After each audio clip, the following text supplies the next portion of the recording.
I told you for your future, there is just a few more steps that many of you will have to go through.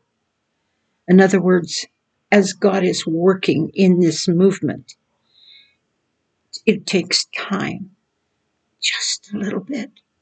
Hang on. Because you see, what's going to happen is we are going to see something we have never seen before. We are going to see the enemy so bound. We are going to see him unable to do a lot of things that he has gotten away with for a long time. We are going to have a time of peace because God needs to give you that time to get ready for his coming. For many in the church are not ready. They're still sinning and believing it's okay to sin. They're still walking in false doctrines and lies. And they're believing it's okay. And God doesn't wish for anyone to perish. He wants all to come to the knowledge of the truth.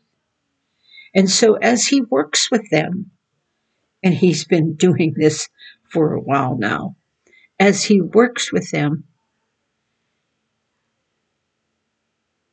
he's getting you ready. Then will come a time, because there's going to be a lot of godliness. And I'm not talking about going to church godliness. I'm talking about no lying, no cheating, no hating, no stealing, no trying to defraud your brother or your sister. No, a brotherly love, untold, truth that you've never seen. Those things that are important. The weightier, what God calls the weightier matters. The forms and doctrines of worship, like Paul the Apostle said, the doctrines of baptism, whatever, this we will do. But if God permit, we live in an age where God has put the weightier matters first. And the greatest matter that you have is love. If you look into that Bible and you see unconditional love described in Corinthians, and you look at that and you see that you are not living that, put your hand on it, plead the blood, and ask God to give you the grace to think like that, to feel like that, to believe like that.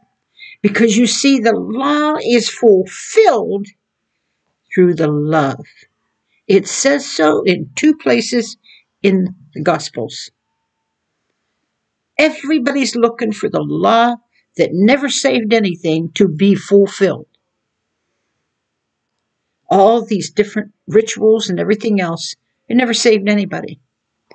The only thing in the New Testament that saved anybody was love.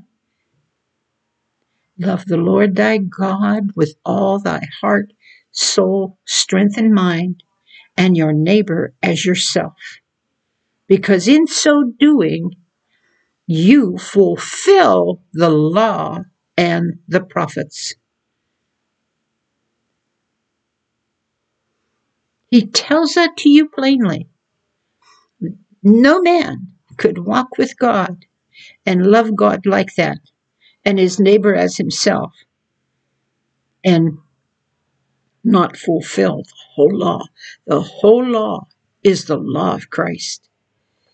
If you take a good look in the epistle of John, it says there is only one true doctrine of Christ. Just one. And that true doctrine is Jesus has come in the flesh.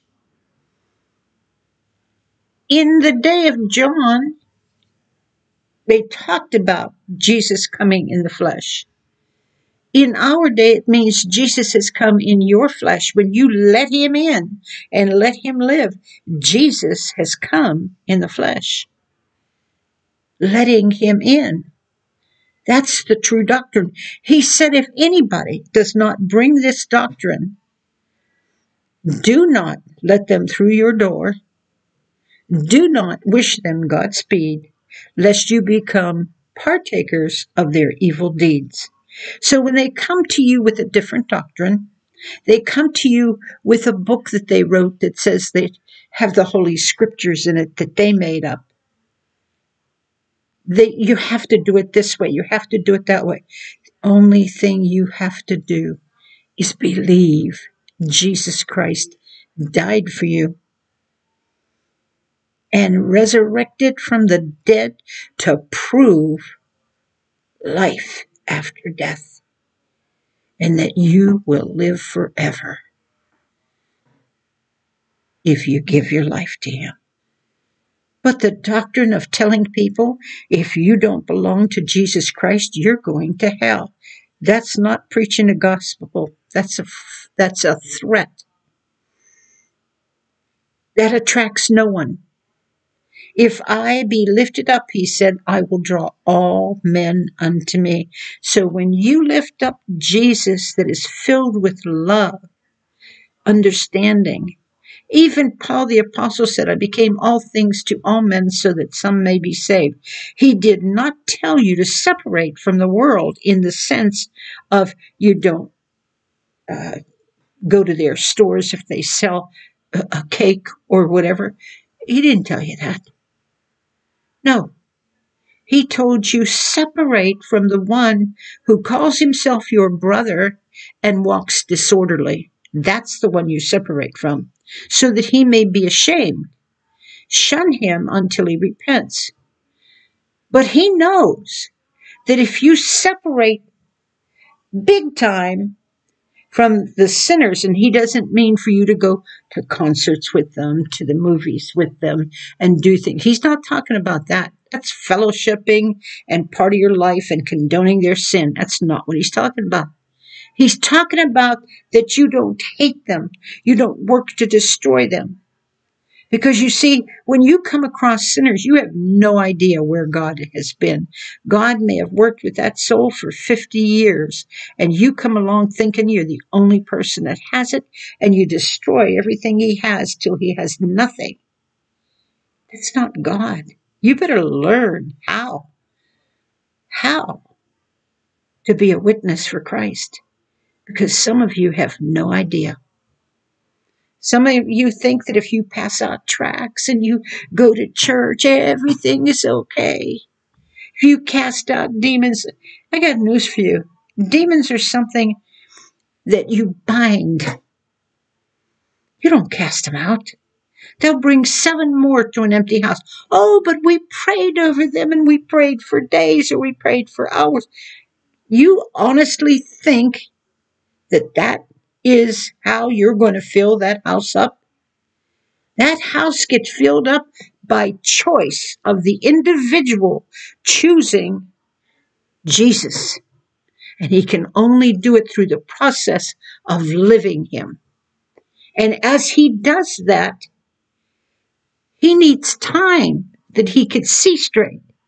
So you bind those demons. They can't talk to him anymore. They can't torment him anymore. They can't stop him from finding God anymore. And you ask the Holy Spirit to begin to speak to him and make him more receptive. That's all you can do until the time that his eyes are open. Ask God to open up his eyes and help him to see the truth. Because once his eyes are open, he'll see where he followed that demon and walked with it. 2 cannot walk together lest they be agreed. The enemy can never touch you if you are not in agreement with it. You say, well, no, I gave my life to God. I'm holy. Well, if you're still doing what you used to do, nope. If you're still carrying things around and saying, well, God knows I just have to sin, nope, it's a demon. That's a doctrine of a demon. If you're still going along with this ritual, and nope, that's not God. Believe it or don't believe it. It's your choice. I don't condemn you. I have no right to condemn you. When I stand before God, I am not going to be standing there saying, well, he did this and she did that and they never did. No way. When I stand before God, all is going to be known. There will be none of that. I just wanted to put this little message right next to the last one. You can find all of Jesus that you want. You could live with the living God inside of you. He is the living Savior. He is the living Word. When you put a dead word inside you by memorization, it's not alive. It's not working. Ask Him to teach you how to do what I'm talking about. Ask Him to give you wisdom. I'm asking Him to do that for you. That I pray and hope that all of your hearts be open, all of your minds be open to the truth, that you may walk in the glory of Jesus Christ, that you may be what He called you to be. You do not know the amount of times when I would be in such despair, attacked so hard, and I would pick up my Bible and I would look up at God and I would say, I will be what you want me to be. I will go where you want me to go. I would declare and decree the truth in my life. And if I prayed for somebody, I would declare that over them. Because I'm a prophet and I can do that. Whatever you do, however God leads you, then you do. But you and I and everybody else, we're not all the same. You can't put a blanket on us and say, well, we all think this way. We all believe this way. We're all going to do this and we're all going to do that and we're all going to react this way and we're always this and we're always, that's a lie. Because if you take a look at your fingerprints, you are unlike anybody that has ever been born before. That makes you unique. That makes you something special. And God is the only one that can make you feel that special.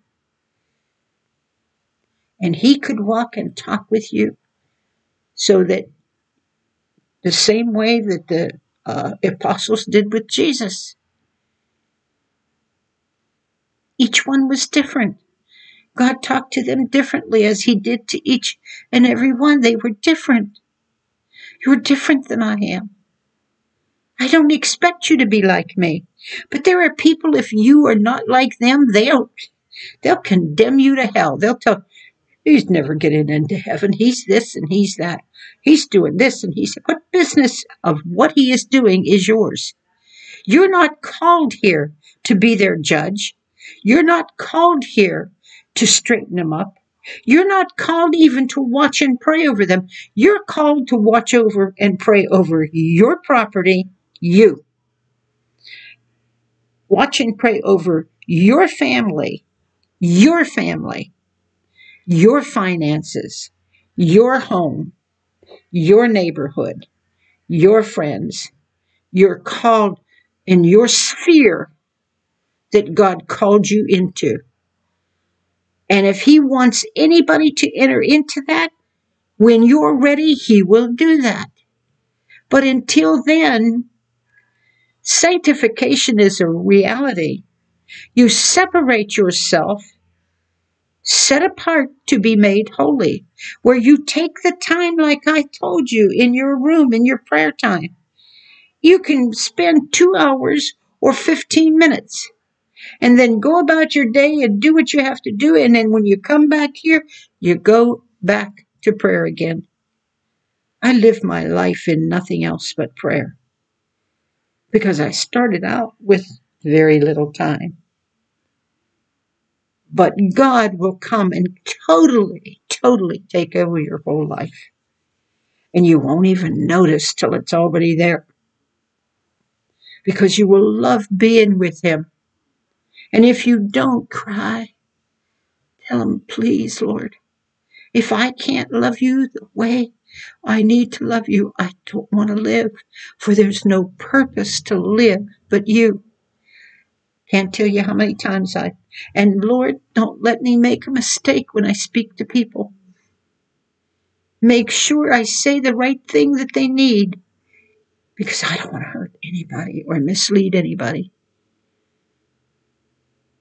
So Lord, I'm trusting you that once this truth goes out into the air, I don't have to go and check and make sure you do it, make sure you do it, make sure you do it.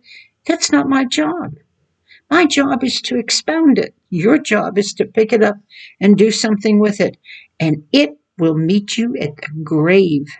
Believe me, it will never, if I tell you the truth, it will never go back to God void. Never. It will accomplish something because it's the truth. And it's the truth that will set you free.